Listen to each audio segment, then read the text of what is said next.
capítulo 6 de Marcos también continúa con el ministerio de Jesús allí en el norte, en la misma zona, alrededor del mar de Galilea.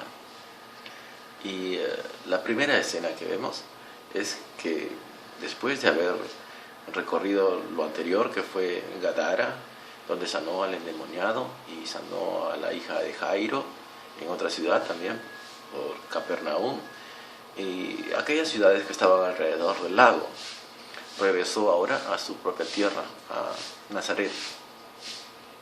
Y a pesar de que su fama había crecido muchísimo, eran miles de personas que lo seguían y sanaban. Cuando fue a su tierra, en lugar de tener un mejor recibimiento, encontramos que hubo tropiezo, las personas no lo aceptaban porque decían, pero ¿por qué vamos a obedecer, seguir a él si es uno de nosotros? Conocemos que él es el hijo de María, de José y sus hermanos, Jacobo, José y Judas. Y conocemos su casa, ahí él trabaja, es un artesano, no es un hombre rico, y etcétera. La gente decía, nosotros lo conocemos, es uno de nosotros. Eso es lo que sucedía, y Jesús nos enseña de que eso va a suceder siempre. En nuestra tierra va a ser difícil que la gente crea que somos sus discípulos, o que somos sus profetas, o que tenemos contacto con Dios, de que traemos su palabra. Si no, veamos lo que nos dice entonces este versículo 1 primero. Jesús en Nazaret. Salió Jesús de allí y vino a su tierra, y le seguían sus discípulos. Entonces, ¿cuántos vimos que eran sus discípulos? No son 12, sus discípulos son toda la gente que ya era como decir su iglesia, ¿no? Era un grupo ya mayor. Y llegado el día de reposo, comenzó a enseñar en la sinagoga, y muchos oyéndole se admiraban y decían, ¿de dónde tiene estas cosas ¿Y qué sabiduría es esta que le es dada? Y estos milagros que por sus manos son hechos. ¿No es este el carpintero, hijo de María, hermano de Jacobo, de José, de Judas y de Simón? ¿No están también aquí con nosotros sus hermanas? Y se escandalizaban de él. Mas Jesús les decía, no hay profeta sin honra sino en su propia tierra, y entre sus parientes y en su casa, y no pudo hacer allí ningún milagro, salvo que sanó a unos pocos enfermos, poniendo sobre ellos las manos. Y estaba asombrado de la incredulidad de ellos, y recorría las aldeas de alrededor enseñando. Jesús, que es Dios, y Dios todo lo puede, aquí hay algo que no puede: hacer milagros en medio de gente incrédula. Jesús, el que es nuestro maestro, el que nos enseña a hacer milagros, nos enseña de que es importante de que haya fe. Y si queremos ser profetas en nuestra tierra, es posible que no haya fe, que la gente no crea en nosotros, porque para ellos es un tropiezo que nos conozcan nuestra niñez, nuestra casa. Y este capítulo pues nos narra el trabajo de Jesús, ¿no? Envía a los 12 discípulos. Entonces es como una iglesia que envía misioneros. El grupo de Jesús no era simplemente 12 personas, tenía una organización. Después llamó a los 12 y comenzó a enviarlos de 2 en 2, y les dio autoridad sobre los espíritus inmundos. Jesús los enviaba de 2 en 2 porque es lo más apropiado. 2 personas pueden trabajar mejor, resistir mejor y hacer su actividad mejor.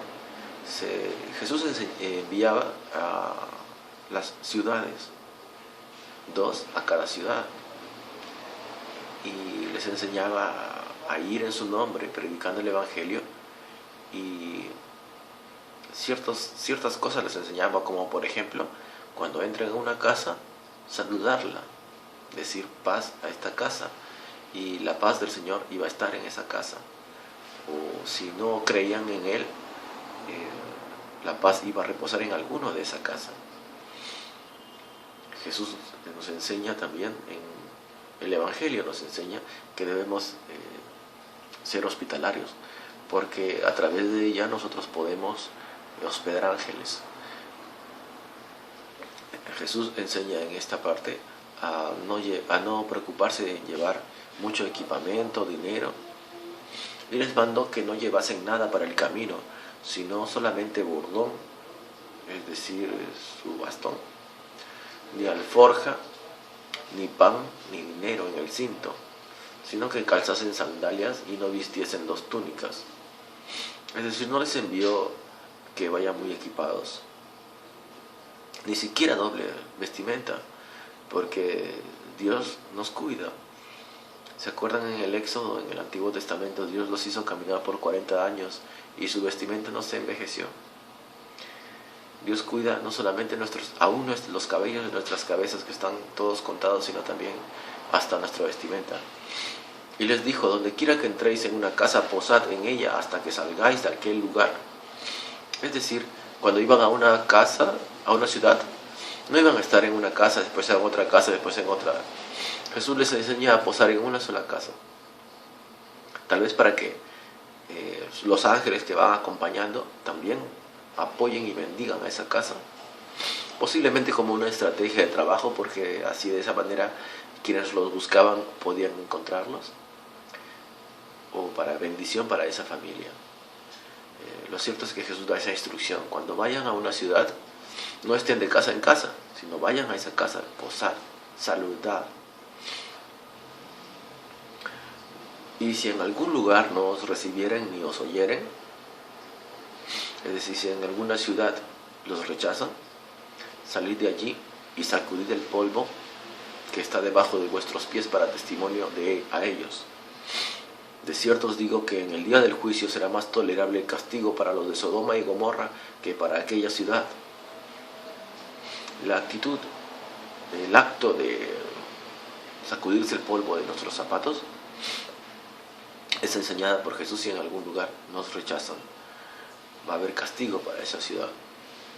Y saliendo predicaban que los hombres se arrepintiesen. El evangelio que predicaba Jesús es, así como Juan el Bautista, arrepentimiento. Y echaban fuera a muchos demonios y ungían con aceite a muchos enfermos y los sanaban. Luego ellos regresan, ¿no?, y cuentan todas las cosas que habían sido hechas posibles a través de el echar fuera demonios, el sanar y todas las instrucciones que habían aprendido con Jesucristo.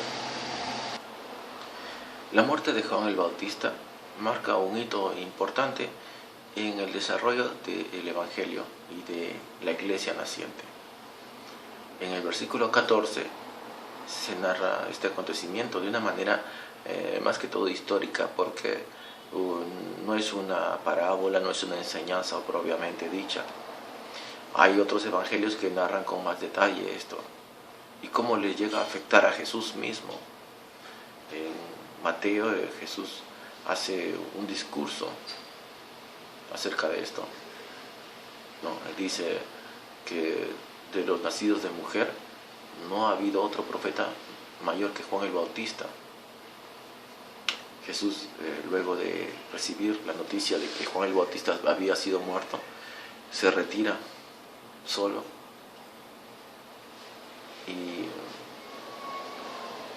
y parece que para él es muy importante.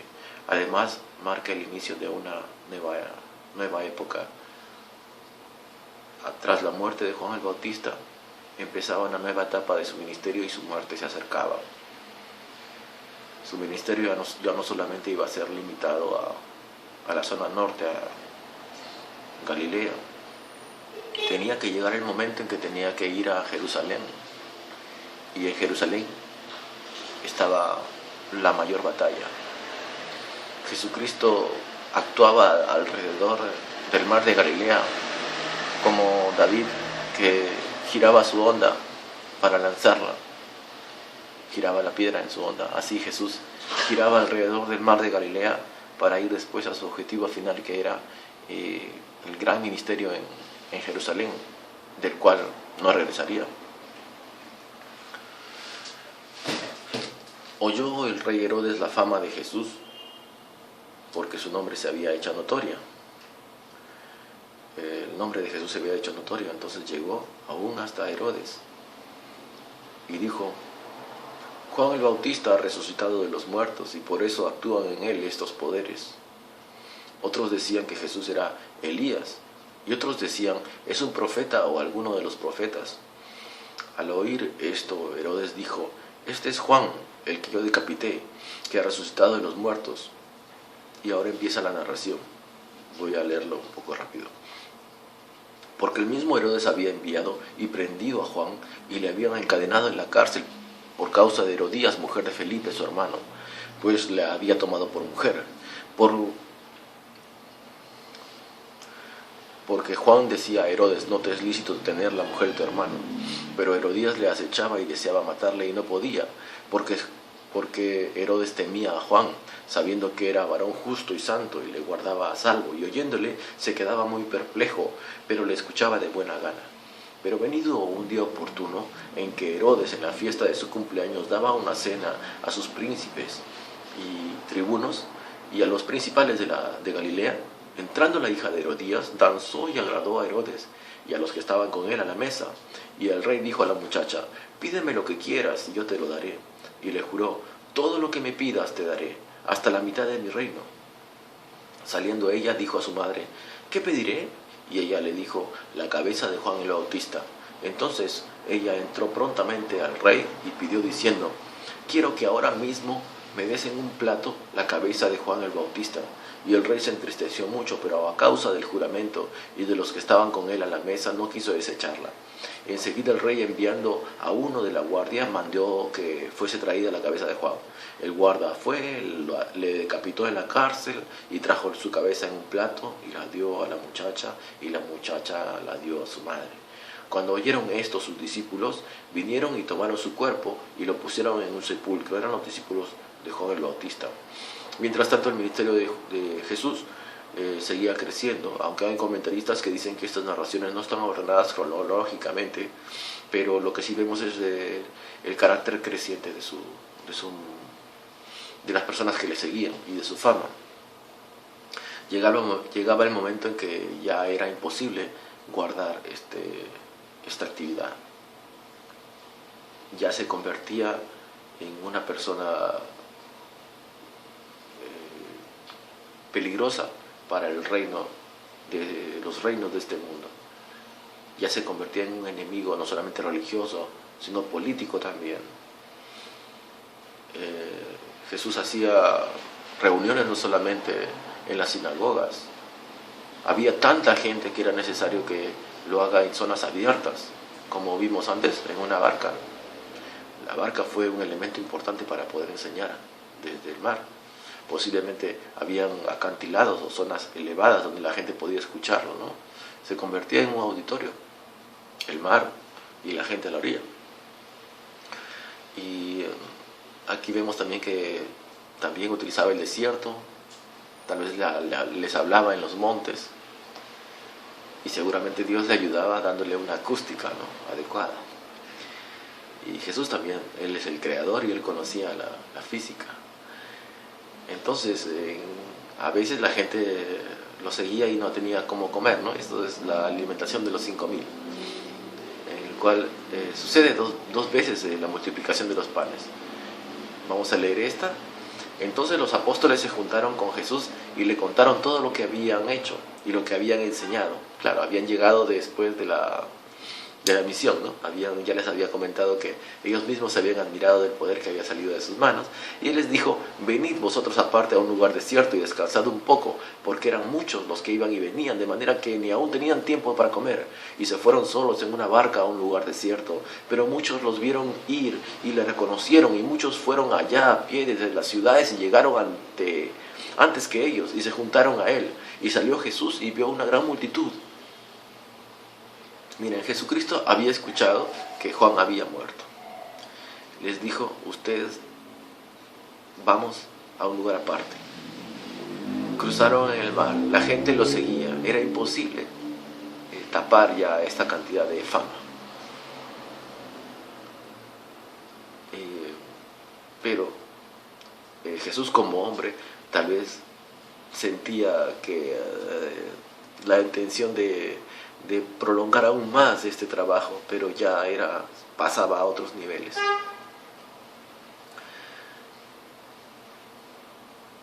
Y en lugar de poder retirarse, la gente lo buscaba, y él espiritualmente percibía en toda esa multitud hambre y sed de conocer de Dios, y este sentimiento que ya les he enseñado, que es el amor. El amor hacía que Jesús tuviera compasión, ¿no? Por eso dice: y salió Jesús y vio una gran multitud, y tuvo compasión de ellos, porque eran como ovejas que no tenían pastor, y comenzó a enseñarles muchas cosas. Cuando ya era muy avanzada la hora, sus discípulos se acercaron a él diciendo: el lugar es desierto y la hora ya muy avanzada. Despídelos para que vayan a los campos y aldeas de alrededor y compren pan, pues no tienen qué comer. Respondiendo él les dijo: dadle vosotros de comer. Jesús ya les dice a sus discípulos: yo les he enseñado todo, a tener fe, y todo lo que ustedes pidan al Padre, Él lo hará. Ellos dijeron: que vayamos, compremos pan por 200 denarios y les demos de comer. Él les dijo: ¿cuántos panes tenéis? Id y vedlo. Y al saberlo dijeron: 5 y 2 peces. Pero sin embargo a ninguno de sus discípulos se les ocurría.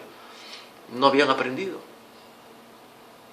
Y les mandó que hiciesen recostar a todos por grupos sobre la hierba verde. Y se recostaron por grupos de 100 en 100 y de 50 en 50. Entonces tomó los 5 panes y los 2 peces, y levantando los ojos al cielo bendijo, y partió los panes, y dio a sus discípulos para que los pusiesen delante, y repartió los 2 peces entre todos, y comieron todos y se saciaron, y recogieron de los pedazos 12 cestas llenas, y de lo que sobró de los peces, y los que comieron eran 5,000 hombres. La siguiente escena, bueno, Jesús nos enseña a no desperdiciar, ¿no? A recoger la comida también. En la segunda escena, bueno, en la siguiente escena, Jesús anda sobre el mar. Nueva obra milagrosa en el mar. Enseguida hizo a sus discípulos entrar en la barca e ir delante de él a Betsaida, en la otra ribera, entre tanto que él despedía a la multitud. Y después que los hubo despedido, se fue al monte a orar. Qué difícil es encontrar tranquilidad y soledad para Jesús, ¿no? Despide a sus discípulos, le dicen: vayan ustedes, y él buscaba un tiempo para orar. Y al venir la noche, la barca estaba en medio del mar, y él solo en tierra. Solamente Jesús se había quedado en la tierra, sus discípulos estaban en el mar, que estaba picado. Y viéndole remar con gran fatiga, porque el viento les era contrario, cerca de la 4ª vigilia en la noche, vino a ellos andando sobre el mar y quería adelantárseles. Jesús estaba caminando y parece que todavía quería pasarlos, ir más.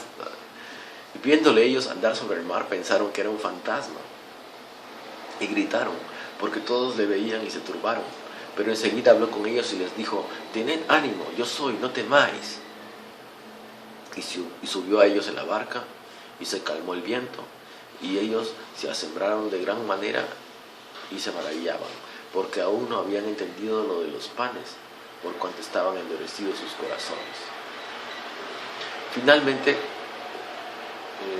termina este capítulo nuevamente diciendo que la obra de Jesús era muy grande y crecía su poder también. Terminada la travesía, vinieron a tierra de Genesaret y arribaron a la orilla. Y saliendo ellos de la barca enseguida, la gente le conoció, y recorriendo toda la tierra de alrededor, comenzaron a traer de todas partes enfermos en lechos a donde oían que estaba. Y donde quiera que entraban, en aldeas, ciudades o campos, ponían en las calles a los que estaban enfermos, y le rogaban que les dejase siquiera tocar el borde de su manto. Y todos los que le tocaban quedaban sanos.